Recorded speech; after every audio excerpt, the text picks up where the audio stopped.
สวัสดีค่ะวันนี้นะคะเราก็อยู่กันที่ไหนคะจื้อตำหนักก๋วยเตี๋ยวเรืออนุสาวรีย์ชัยนะคะอันนี้เป็นร้านอยู่ในเดอะมอลล์บางแคนะคะอันนี้บรรยากาศรอบๆบรรยากาศรอบร้านก็แต่งร้านได้น่ารักดีนะคะ วันนี้เรามากับคนสวย เย่สั่งอะไรไปบ้างคะ เยอะมาก สุดยอด เมนูก็มีเลือกหลากหลายเลยนะคะ ไม่ว่าจะเป็นต้มยำเย็นตาโฟก๋วยเตี๋ยวไก่ มันเลิศ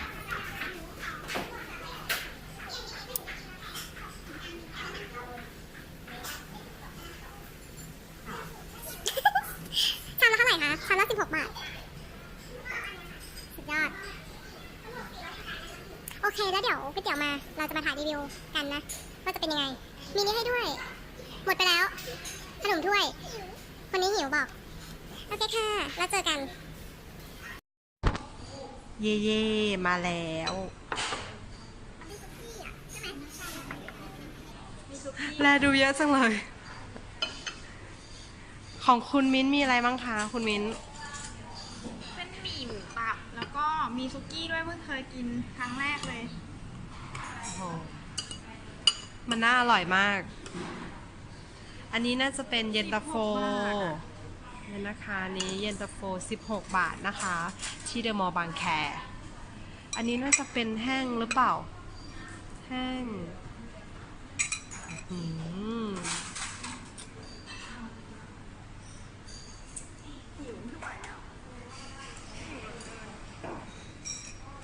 จัดไปค่ะ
นะคะเดี๋ยวเราขออนุญาตทานก่อนเนาะแล้วเดี๋ยวยังไงเดี๋ยวจะรีวิวให้ดูอีกครั้งหนึ่งแล้วกินเสร็จแล้วจะมารีวิวให้ฟังว่าเป็นยังไงโอเคบายบายหลักเราก็เป็นการเรียบร้อยไปแล้วสำหรับก๋วยเตี๋ยว ตอนนี้นะคะเราก็สั่งไก่มากินกันไก่เขาก็จะเป็นไก่ทอดนะคะมีงาด้วย มาเป็นแบบนี้เลยนะคะ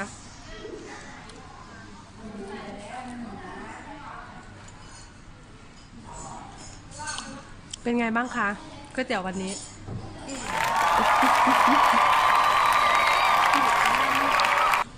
รสชาติใช้ได้ไหม ใ 1 ถ้วย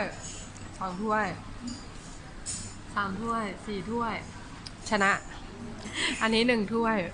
3 ถ้วยค่ะ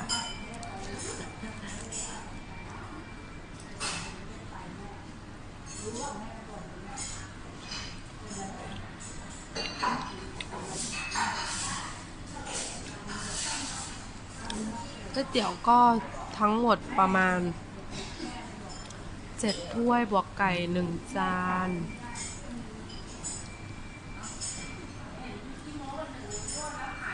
เป็นเท่าไหร่เอ่ย เดี๋ยวรอให้เขามาคิดตังค์โอเคนะคะสำหรับวันนี้เนาะเราก็จบการรีวิวเพียงแค่นี้นะคะ จะรีวิวอะไรต่อไป ติดตามพวกเราด้วยนะคะ บ๊ายบาย